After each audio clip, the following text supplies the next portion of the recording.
All right. So if you've been listening to this via the podcast form, this is the part of the podcast that I've teased earlier, sent out a tweet about it earlier in this week as well. And if you found this via YouTube, welcome, because we're not talking about March Madness.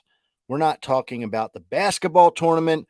We're talking about CARch Madness. That's right. This is a NASCAR podcast, and we're turning the NCAA tournament, the brackets, into NASCAR related content. So the tournament's about to start this week. Who isn't excited about it? I mean, I am just over the moon about it. I love it. And the thing about it is, it turns everybody into bracketologists. Everybody during this time of year, doesn't matter what you do, what company you have, what Instagram handle you have, everybody's trying to change everything into brackets. And I love it. I am a bracketology. I could absorb any piece of information in bracket format and be a pig in shit. So, of course, my mind was like, well, how can we make this about NASCAR? And I'm going to give you the kind of long and short of it here, excuse me, right now. I'm creating a pool for anyone who's listening to this podcast right now. If you want in on the pool, if you're the first 8 people to send me a message, whether it's Instagram or Twitter or whoever, let me know if you want in. After I run down everything that I'm about to talk about here, if you're interested, you send me a message. I think the winner of the pool might get, 160 points if you catch my drift. So, we'll talk about that. If you send me a message, I'll exchange information with you and we'll figure it out. If you're someone out there who listens to this podcast who hasn't reached out in the past, or you want to stay anonymous, no problem. I'm not going to ask you to come on the podcast, anything like that. But if you're interested in playing, that's what I'm looking for.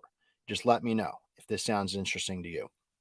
So I'm going to share my screen for people on YouTube, and I'm going to try to talk this out, because when my mind went to how can we make something fun because it's March Madness season, this is where I went first. So years ago, before I started the podcast, I actually put something out there on Reddit. And I actually called it CARch Madness, but this was for the playoff system.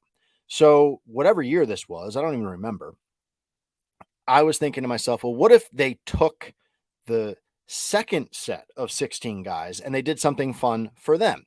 So my mind went to bracketology, and I put everyone into a bracket head to head and said during the same rounds of the playoffs, these guys are going to go head to head, and their finishing position will then get them more points, and they will move on to the next round if they beat the guy. So, as you can see on the screen right now, I'm showing what this chart looked like that I created back in the day. Suarez was your 1 seed. He took on Reed Sorensen and just wiped the floor with them in round 1, but he got upset by Ty Dillon in round 2. So Paul Menard ended up winning this whole thing. He was your champion, and it was perfect. We had 4 rounds of the playoffs, including Homestead as the championship race. We had a Sweet 16 to work off of. So my mind went here, head-to-head matchups. How can we make it work? And that's what led me to building this bracket. We've got 3 rounds, because the way I landed on 3 was because I want this to correspond with the basketball tournament. We've got 3 weekends of basketball action for March Madness, so we'll have the same for CARch Madness.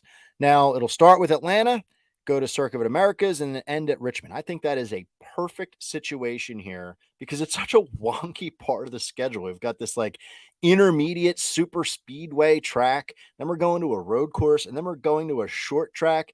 The only thing that can make it even more wonky is if we added in the dirt track at Bristol, but we're fine with these. So then the conversation was, well, who enters the bracket? How do we select who's going to be in it? Do we go with some of the bigger name guys, or what else could we do?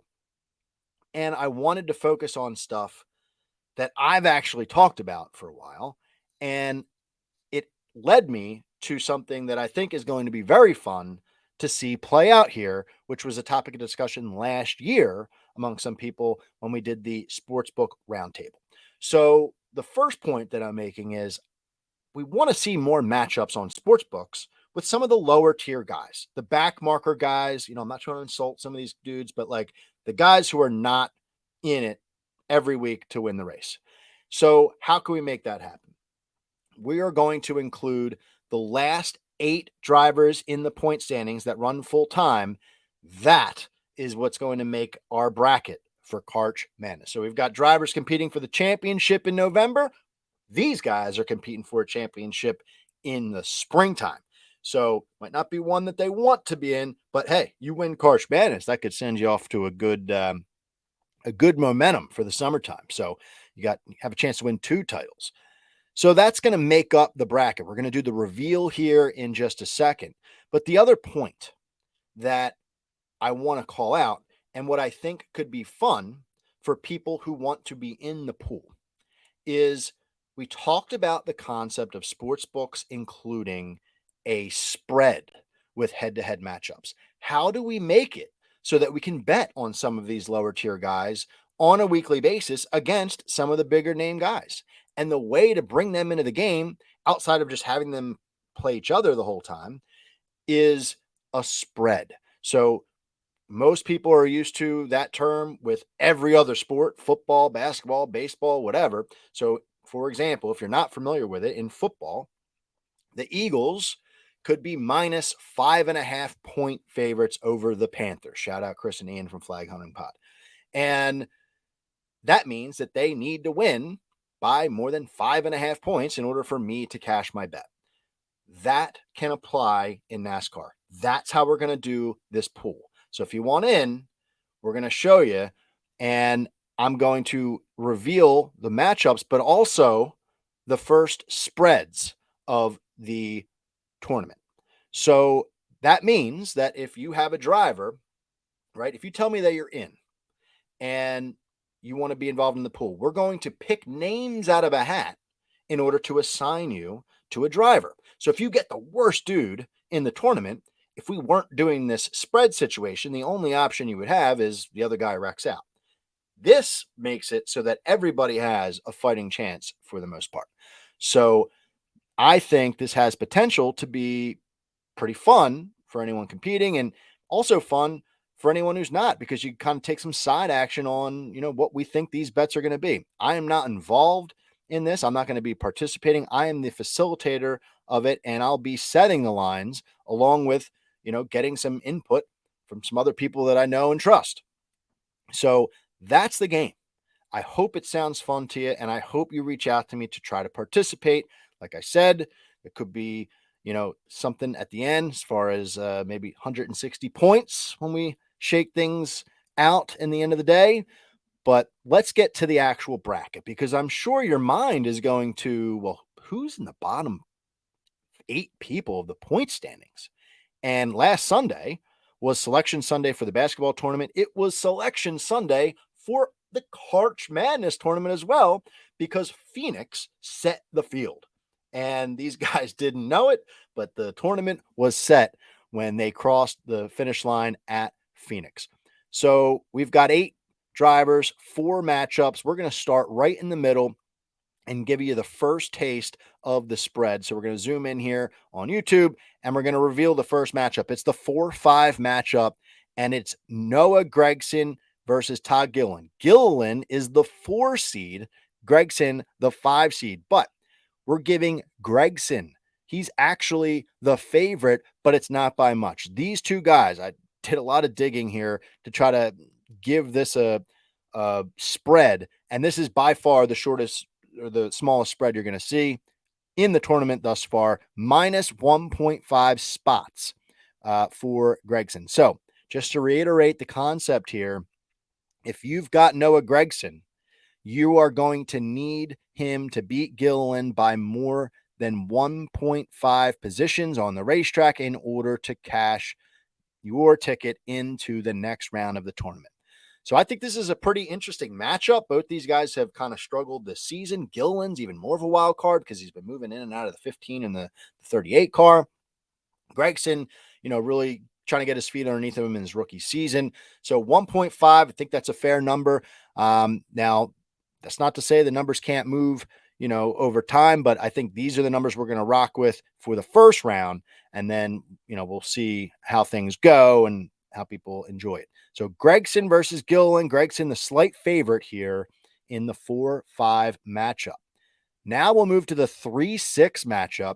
And there are some bigger name drivers that are in this. And it kind of starts here. Harrison Burton is the 3 seed. He's taking on Cody Ware.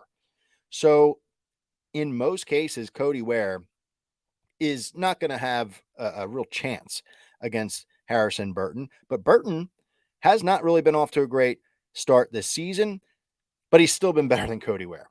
So he's giving up 7.5 points. The spread is -7 for Harrison Burton. So Cody Ware is in the ball game here. Burton, we talked about him earlier in the podcast about taking someone else in the group bet that he's in because Burton does well in the race. He just hasn't gotten great finishes. He's been like mid-20s, 23, 24. Cody Ware is not near that. So this is a decent line, in my opinion. Cody Ware can finish. If he can finish in the 20s, that plus 7.5 is really going to be beneficial to him because if Burton has a finish like he's been getting, that's going to put him in the 20s. So that could get Cody Ware the victory in this matchup and the upset in the 3-6 matchup here. So Cody Ware plus 7.5 against Harrison Burton. Now we're going to go down to the bottom of the bracket for the 2-7 matchup, and you're going to be shocked. If you haven't looked it up already, you're going to be shocked who the 2 seed is, and it is Eric Jones. Eric Jones, not off to a good season. We called him out as a potential long shot to win the race at Atlanta. He's taking on BJ McLeod, who is just the perennial last place finisher in NASCAR. And so he's giving up the largest spread we'll see this week in the tournament, -15.5 for Eric Jones. This is a big one because if Jones can go out and perform like a lot of us, my hand included, thinks that he can, well, he's going to have this one going away because I don't see BJ McLeod really cracking the top 30. But if he finishes 30th, that's putting some pressure on Jones to finish top 15. So I think this matchup's a real good one. And I think the spread, as large as it is, it's the reason why we're doing this. Because if your name got pulled out of the hat and you got assigned to BJ McLeod, you're basically like, okay, thanks a lot. But now you've got some life. So we'll see if BJ McLeod can do enough on a super speedway to beat Eric Jones, who has to be disappointed that he's in this tournament to begin with, but maybe this is the momentum that he needs for the rest of his season. So now we'll go to the top of the bracket for round 1 of CARch Madness, and it is Ryan Preece, the 1 seed, taking on Ty Dillon, 8th seed, and he is also giving up quite a good amount of spots here. Ryan Preece -13.5. Now, this is an interesting one because Ty Dillon in years past, driving the 13 car, even driving the 42 last year, I think you'd be getting a smaller number here in this matchup. Like if this was Cole Custer versus Ty Dillon in this matchup last year, I think you'd be seeing a much smaller number. But Ty Dillon in that 77 has been absolutely dismal. Like he and BJ McLeod. How about, hey, let's go back to the sports books. Just give me Ty Dillon versus BJ McLeod every damn week, and I'd be, thrilled to look at that one. But in any case, Ryan Preece, someone else getting back into the swing of things, hasn't really, shined yet, except for the Clash where he kind of turned some heads. Now we're going to a super speedway where he's had some success. So he's given up quite a good amount of points here, or positions here, 13.5. But it seems fair when you look at how bad Ty Dillon has been this year. Even at Daytona, I'm pretty sure Ty finished dead last at Daytona, which is a racetrack that he should do fairly well in. So that is the bracket. Preece versus Dillon. Preece giving up 13.5, -13.5. Then in the 4-5, it's Gregson -1.5 against Gilliland. Burton -7.5 against Cody Ware. And Eric Jones, the 2 seed, minus 15.5 against the 7 seed BJ McLeod. So the winners will move on to the final four in a road course situation, which will be even more crazy to set the lines for next week. So I hope that this made sense. I hope that this sounds fun to want to do, and we'll see what kind of reaction we get. I hope, if you're someone who hasn't reached out in the past, this might get you to do that and you get involved in this tournament. And we'll do another video to draw names out of a hat and see where people land. So that is CARch Madness, the intro, the bracket reveal. And we will see in a few weeks who is crowned champion of CARch Madness. Who's going to be cutting down the nets, figuratively, the NASCAR equivalent to cutting down the nets this year, CARch Madness.